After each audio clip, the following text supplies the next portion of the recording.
네, 정치권의 동향을 대기자의 시선으로 짚어보는 목요 정치클럽 기자 대기자 시간입니다. 오늘도 최병묵 전 TV조선 해설위원, 성환영 한겨레신문 선임기자 두 분과 함께하겠습니다. 어서 오십시오. 네, 안녕하세요. 네, 반갑습니다. 오늘 최 의원님께서 발제해 오셨죠?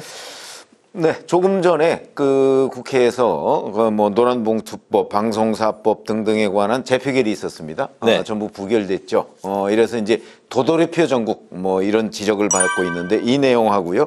그다음에 윤석열 대통령과 한동훈 대표 간의 빈손 만찬 이 논란의 여진이 계속되고 있습니다. 이 두 가지를 논의해 보겠습니다. 네, 오늘 말씀하신 대로 국회 본회의에서 대통령이 거부권을 행사했던 방송사법, 노란봉투법, 민생지원금법이 모두 부결됐습니다. 민주당은 재발의하겠다는 입장인데 오늘 상황을 좀 어떻게 보셨는지 말씀하신 대로 이제 도돌이표 전국이 또 언제까지 계속해서 이어질 것인지 이런 전국을 또 막을 방안이 있을지 여러 가지 두 분의 좀 논평을 들어보겠습니다. 성 의원님부터 들어볼까요? 네, 일단 뭐 늪에 빠진 거죠. 악순환이 계속 반복되고 있는 겁니다. 이렇게 되면 지금 이거는 민주당에서 네.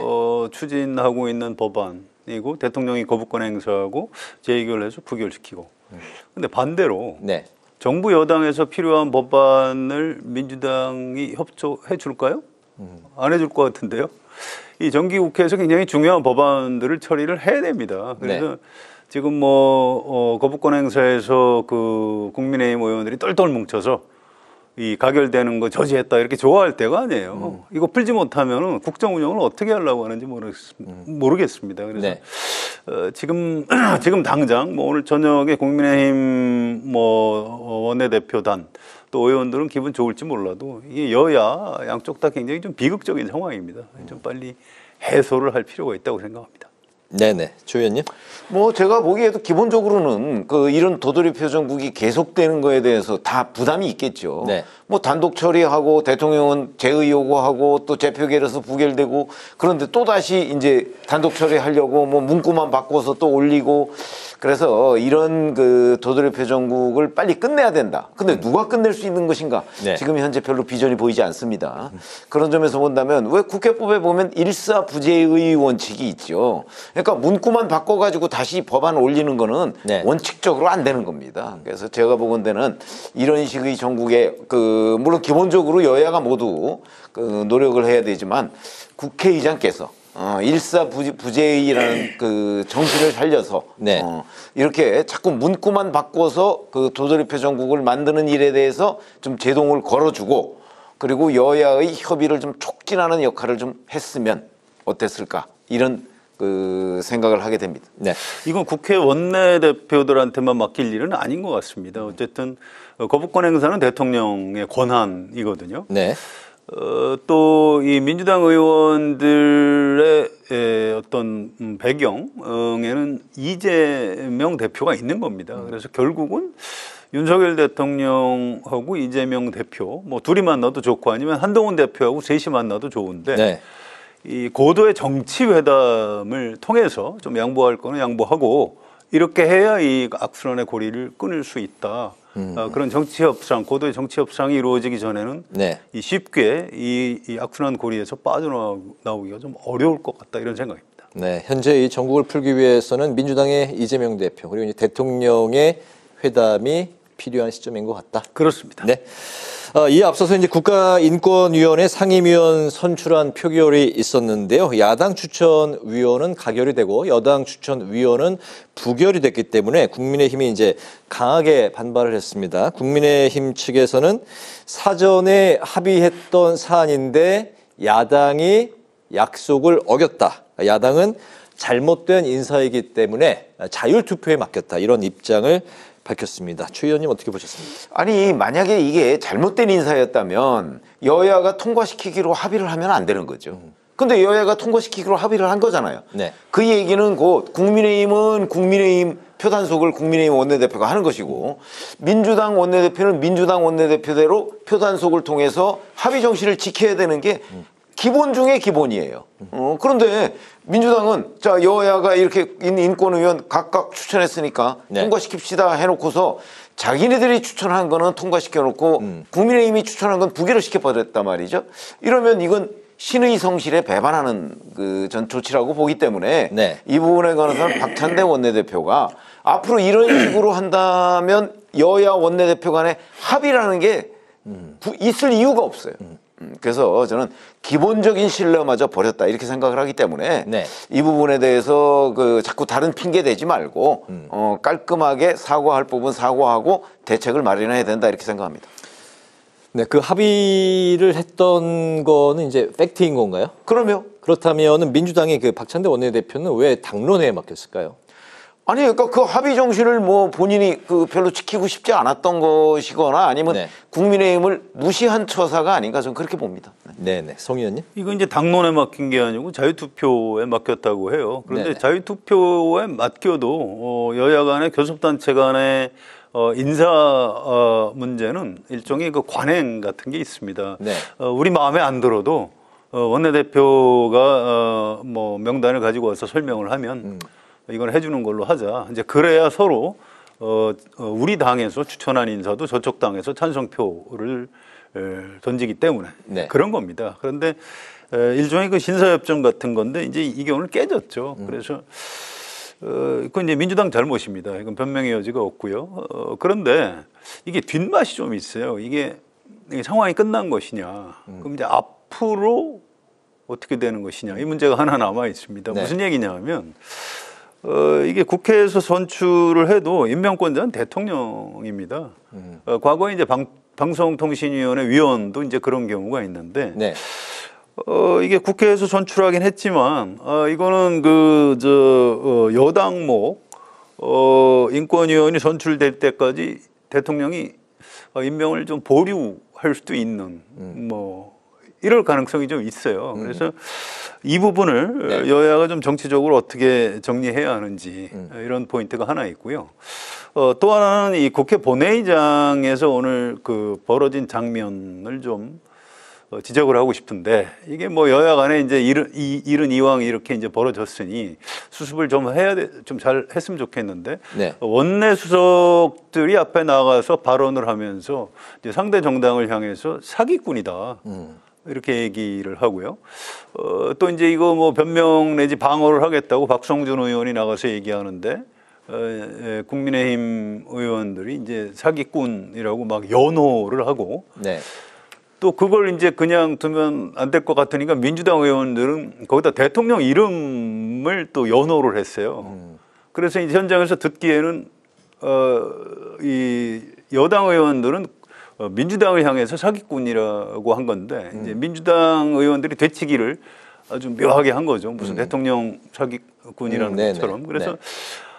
아니 참 그 걱정이 됩니다. 이 본회의의 이 장면을 지켜본 우리 국민이나 특히 네. 이제 청소년 어린이들이 무슨 생각을 할지. 오늘 우원식 국회의장이 이제 이 장례 정리안으로 굉장히 좀 애를 많이 먹었는데 어떤 상황에서도 상대 정당 또는 상대 당의 의원들을 향해서 뭐 사기꾼이다 뭐 이렇게 지칭을 하거나 네. 본회의장에서 이렇게 구호를 외치는 이런 행위는 좀 제발 삼가해 주셨으면 참 감사하겠습니다. 네, 정쟁이 이제 계속되고 있는 상황에서 이제 부결이 속속 이루어지고 있었고 그런 상황에서 이제 또 민주당도 이제 퇴장을 하는 그런 상황도 발생이 됐었습니다. 어제 야당이 발의했던 대통령 거부권 제한법이 국회 운영위원회 소위에 이제 회부가 됐는데요. 이 법은 대통령 본인이나 가족이 관련돼서 이해 충돌의 우려가 있는 법안에 대해서 대통령의 거부권 행사를 제한하는 내용인데요. 대통령실은 헌법을 전면 부정하는 것이다 이렇게 비판을 했는데 야당이 추진한 거부권 제한법 이게 실제 법안으로 현실화될 수 있을지 어떻게? 아니 뭐 지금까지 도돌이표 얘기를 저희가 했잖아요. 네. 그것처럼 아마 이것도 뭐 민주당이 워낙 압도적 의석을 가지고 있으니까 국회를 통과할 수는 있을 겁니다. 그러나 윤석열 대통령이 이 제의 요구 안 할까요? 저는 할 거로 봅니다. 그럼 다시 또 돌아와서 재표결을 해야 되는데 그러면 또 오늘처럼 네. 부결되는 것 아닌가 저는 이렇게 생각이 들어서 기본적으로 대통령 거부권이라는 거는 헌법에 규정돼 있습니다. 그거를 하위법에서 그 일정한 정도 제한을 가하는 것이 과연 우연이냐 아니냐 저는 헌법재판소의 그 결정을 한번 기다려봐야 될 거다 이렇게 생각합니다. 네. 도돌이표 전국 속에서 이 법안 또한 대통령이 거부권 행사를 할 가능성이 매우 농후하다. 예, 그렇죠. 민주당에서도 이게 뭐 최종적으로 통과되리라고 보고 추진하는 것 같지는 않아요. 일종의 정치 공세 성격이 있다고 봅니다. 네. 대통령이 본인하고 부인과 관련된 법안에 대해서도 계속 거부권을 행사하는 게 과연 온당하냐 이런 문제 제기를 하고 있는 거라고 봅니다. 네. 뭐 그런 정치적 효과는 있다고 보고요. 대통령 거부권은 어쨌든 헌법상 권한이 맞습니다. 국회의 입법권 남용을 막기 위한 일종의 이제 제동 장치죠. 그런데 또 거부권을 남용하는 것을 어떻게 좀 통제할 것이냐. 이건 이제 헌법학 차원의 학자들의 고민을 좀 해야 될 지점이 있는 겁니다. 지금 민주당 입법권 남용인 측면도 있지만 또 윤석열 대통령 거부권 남용 측면도 있거든요. 이 다음에 개헌을 할 기회가 오면 네. 그런 부분도 좀 헌법학자들이 고민을 해주셨으면 좋을 것 같습니다. 대통령 거부권에 대한 헌법학자들의 토론과 앞으로 이제 고민이 좀 필요한 시점인 것 같다. 근데 그건 이제 똑같이 예. 국민의힘 쪽에서도 할 얘기가 있는 거예요. 대통령 거부권 남용에 대해서 뭔가 그 학계에서 논의를 해서 좀 그 남용을 견제할 수 있는 방안을 마련해야 된다 이 얘기잖아요. 네. 그러면 국회가 다수 이석만 앞세워서 입법권을 남용하는 데 대해서는 견제할 방안을 또 학자들이 좀 연구해야 되지 않을까요? 그러니까 서로 남용이라는 거는 네. 사실은 서로에게 자제가 요구되는 측면이 있는 거예요. 그게 사실은 상권 분립의 기본 정신 아닌가요? 그런 점에서 본다면 입법권 남용, 네. 거부권 남용 둘 다 좀 통제할 필요가 있다. 그럼 연구를 하더라도 두 가지를 한꺼번에 연구해야 된다. 저는 이렇게 말씀드리겠습니다. 네. 꼭 하나 이제 덧붙이고 싶은 건 이런 부분이 있습니다. 우리가 헌법을 아주 정교하게 잘 만들면 정치가 잘 될까요? 뭐 그렇지는 않습니다. 헌법을 아무리 잘 만들어도 그걸 운용을 하는 정치인들이 정치를 어떻게 하느냐에 따라서 정치가 좋아지기도 하고 나빠지기도 하는 겁니다. 그래서 이거 제가 아까 말씀드린 거는 헌법학자들이 개헌을 할 때 헌법 네. 조항에 좀 이런 것도 정교하게 담았으면 좋겠다 그런 얘기고요. 그게 네. 궁극의 해결책은 아닙니다. 결국은 지금 윤석열 대통령이 거부권을 자꾸 행사하면서 이른바 중도층에서도 아니 저건 좀 심한 거 아니야? 이런 여론이 있거든요. 그래서 여론조사에서 대통령 직무평가, 네. 대통령 지지율이 지금 빠지고 있는 겁니다. 결국은 그런 방식으로 정치적으로 책임을 물을 수밖에 없어요. 그래서 이 문제도 사실은 제가 아까 말씀드렸듯이 여야 간의 어떤 고도의 어떤 정치 협상과 대화를 네. 통해서 풀어갈 그럴 문제라고 생각을 합니다. 알겠습니다. 그 거대 야당의 입법권 남용이다라는 지적에 대해서는 좀 어떻게 있죠, 당연히 그런 지적이 있는 겁니다. 또 그런 남용 비판에 대해서는 또 네. 이 상대적인 것이기도 하고요. 서로 저쪽이 남용하니까 우리가 또 더 강하게 나가야 된다.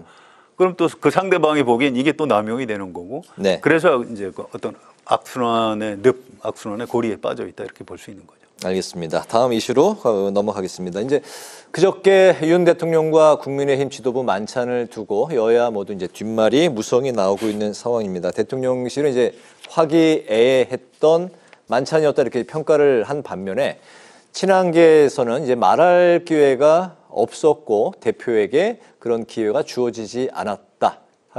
이런 상황에서 이제 대표가 이제 어떤 그 현안에 대해서 이야기할 분위기가 아니었다. 이제 이런 입장을 보였습니다. 여당 안에서 그 대통령실과의 그 좀 엇갈린 이런 이야기, 이런 기류가 나오는 것도 굉장히 이례적인 상황인데 어쨌든 그 야당은 빈손 회동이었다 이렇게 비판을 했습니다. 한 이틀 정도 지났지만 대통령에 대한 그 한동훈 대표의 독대 재요청 포함해서 그제 만찬 좀 어떻게 보셨을까요? 이거 뭐 야당이 뭐라고 하는 게 중요한 게 아니고요. 지금 대통령실하고 국민의힘 안에 있는 그 한동훈 대표하고 가까운 의원들 사이에 이제 설전을 주고 받는 거죠. 오늘 아침에 동아일보인가요? 그걸 아예 제목으로 뽑았더라고요. 네. 그러니까 한동훈 대표하고 가까운 의원들은 윤석열 대통령을 향해서 구중궁궐에 갇혀 있는 것 같다 이런 느낌이다. 이게 이제 신문 일면에 큰 제목으로 뽑혔고요. 또 반대로 대통령실 관계자 해서 이제 이 코멘트가 나갔는데요. 저는 이거 보고 좀 깜짝 놀랐어요. 한동훈 대표는 속이 좁고 교활한 것 같다. 아니 이건 여야 간에도 말을 이렇게 안 하는 겁니다. 지금 윤석열 대통령하고 한동훈 대표 이거 큰일 났다 싶습니다. 제가 볼 때 아니 이걸 바라보는 이거 여야의 문제가 아니에요. 이걸 바라보는 국민이 지금 얼마나 지금 불안한지 아십니까? 아니 대통령하고 여당 대표가 이렇게 사이가 나쁘면 이 국정이 제대로 돌아가겠어요? 당정 협의가 제대로 되겠습니까? 굉장히 좀 심각한 상황입니다. 그렇게 이제 모두가 대통령과 이제 여당 대표와의 사이가 좋지 않다고 생각을 하고 있는 상황에서 대통령은 어쨌든 한동훈 대표를 이제 배려하는 차원에서 오미자 차와 고기를 준비했다. 이제 건배 제의도 이제 오미자 차로 했습니다. 이제. 아니 그러니까 그 뭐 마실 거와 먹을 거만 주면 뭐 집권당 대표가 만족할 수 있나요? 그건 아니라고 보고요. 그러니까 이게 대통령이 꼭 배려해야만 한동훈 대표가 가서 그 자리에 가서 얘기를 할 수 있는 것이냐. 이런 부분에 의문을 제기하는 사람들도 있어요. 그렇죠? 사전에 그 화요일 날 만찬하겠다 그러면 충분히 의사를 전달해야 되는데 근데 독대 요청을 했다는 거를 그 용산 대통령실과 별다른 협의 없이 기자들한테 먼저 공표를 한다. 이것도 또 대통령에 대한 예의는 아니에요. 대통령 일정은 대통령이 정하는 겁니다. 집권당 대표가 정해주는 게 아니에요. 네. 그런 점으로 본다면 저희 같은 사람들의 오랜 그 어떤 여의도 문법으로 보면 대통령한테 독대 요청을 내가 했습니다. 라고 집권당 대표가 먼저 공개한 걸 본 적이 없어요. 저는. 그건 예의가 아니거든요. 네. 그런 점에서 이제 대통령실의 불쾌함이 저는 충분히 느껴져요. 그러나 또 이제 이게 이렇게 되면 또 양비론 뭐 비슷하게 되는데 그렇다고 해서 대통령실에서 큰 그림을 보고 나아가야지 뭐 먼저 공개했다고 그럼 독대 안 해. 뭐 이것도 좀 또 이제 편협한 생각인 것으로 보이거든요. 네. 그래서 이런 문제는 사실은 이게 같은 그 진영 내에 같은 편끼리의 문제 아니겠습니까?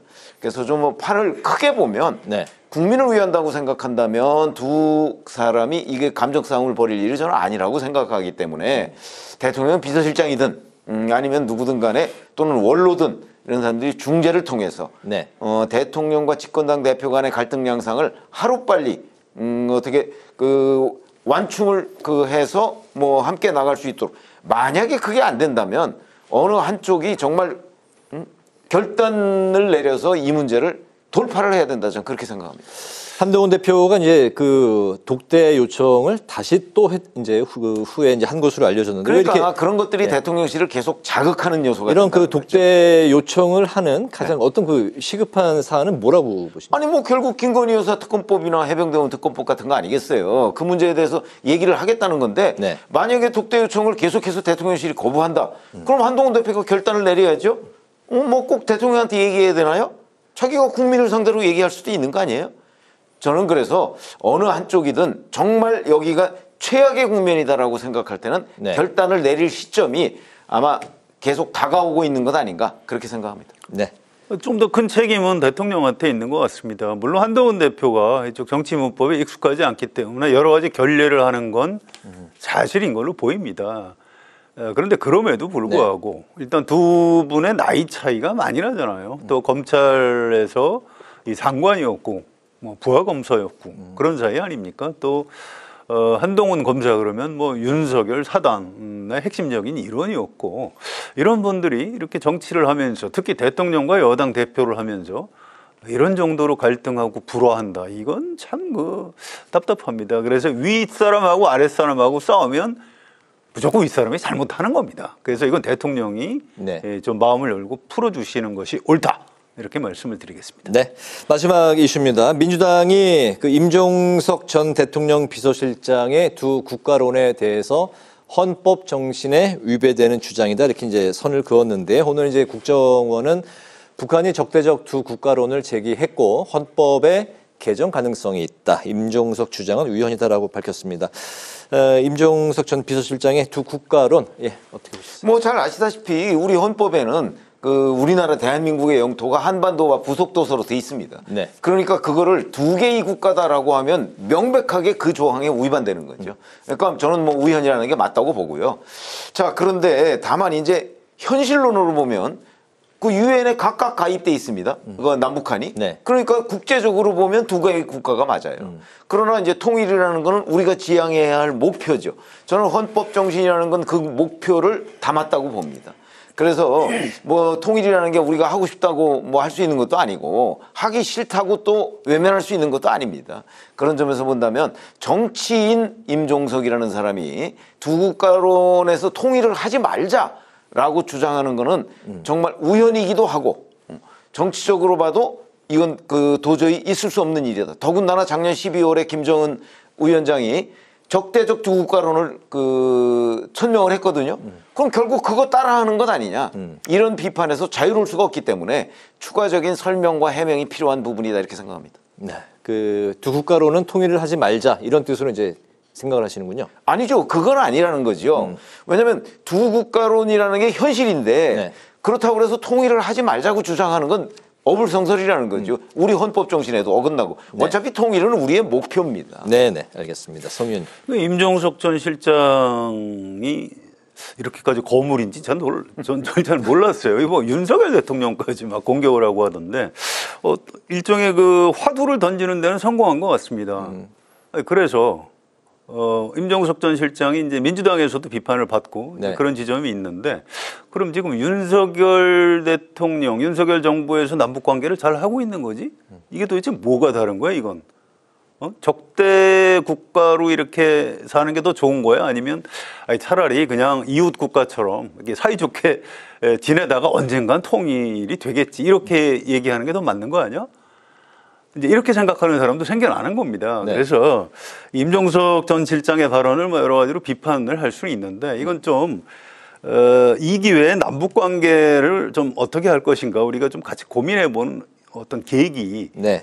삼는 약간의 지금 뭐 대통령실이나 여야가 이쪽에도 다 좀 약간 아량이라고 할까요? 뭐 포용성 이런 것들이 좀 필요하다고 봅니다. 이 부분은 이런 거예요. 우리 헌법에는 한반도가 다 우리 영토입니다. 자, 지금 북한은 뭐예요? 그럼 반국가 단체입니다. 우리 영토 안에서 정부를 참칭하고 있으니까. 그렇지만 또 우리 헌법이 평화 통일을 또 명시하고 있는 겁니다. 그래서 역대 정권, 박정희 대통령 때 7.3 공동성명이나 노태우 대통령 때 남북관계 기본합의서 이게 남북관계를 어떤 특수한 관계, 서로 간에 적대적 관계이기도 하면서 완전히 독립된 국가는 아니면서 또 국가처럼 서로 예우를 해줘야 되는 이런 상태에서 일단 평화적으로 남북 관계를 잘 유지하다가 단계적인 통일로 가는 게 좋겠다. 이게 남북 간에 이제 합의가 된 거거든요. 네. 그래서 이 부분에 대해서는 지금 윤석열 대통령 생각도 크게 다르지 않다고 생각합니다. 또 임종석 전 실장의 얘기도 그런 우리 남쪽의 이 한반도 통일 방안의 연장선에 있다 이렇게 보시면 될 것 같습니다. 알겠습니다. 너무 걱정하지 않으셔도 괜찮습니다. 네, 알겠습니다. 두 분의 한 줄 논평 들으면서 오늘 이게 마무리하도록 하죠. 예, 성 의원님부터 들어볼까요? 예, 윤석열 대통령하고 한동훈 대표 만난 걸 가지고 뭐 서로 막 사후에 이상한 뭐 역설 비슷한 얘기까지 나오고 있고 걱정스럽습니다. 그래서 이런 뭐 보수 신문에서도 굉장히 강하게 비판하더라고요. 네. 사설 칼럼으로. 뭐 한쪽에서는 또 뭐하러 만나냐 이런 빈손 만남을 할 필요가 없다 이런 얘기도 하는데 저는 좀 생각이 다릅니다. 그럼에도 불구하고 대통령하고 여당 대표 자주 만나야 좀 관계도 개선되고 정도 들고 네. 국정도 같이 의논해서 풀어나갈 수 있다 이렇게 생각을 해서요. 오늘 한 줄 논평은 윤석열 한동훈 그래도 만나야 한다라고 하겠습니다. 네, 최 의원님. 자, 오늘 하루 국회에서 벌어진 일만 봐도 그렇고 지금까지 국민의힘과 민주당이 보여준 서로 상대방에 대한 어떤 인식 뭐 이런 것들을 종합해 보면 네. 저는 오늘 한 줄 논평을 투쟁의 장으로 변한 국회로 하겠습니다. 네, 두 분의 한 줄 논평까지 들어봤습니다. 목요 정치클럽 기자 대기자, 지금까지 최병묵 전 TV조선 해설위원, 성환영 한겨레신문 선임기자 두 분과 함께 오늘의 전국 현안을 살펴봤습니다. 말씀 잘 들었습니다. 감사합니다.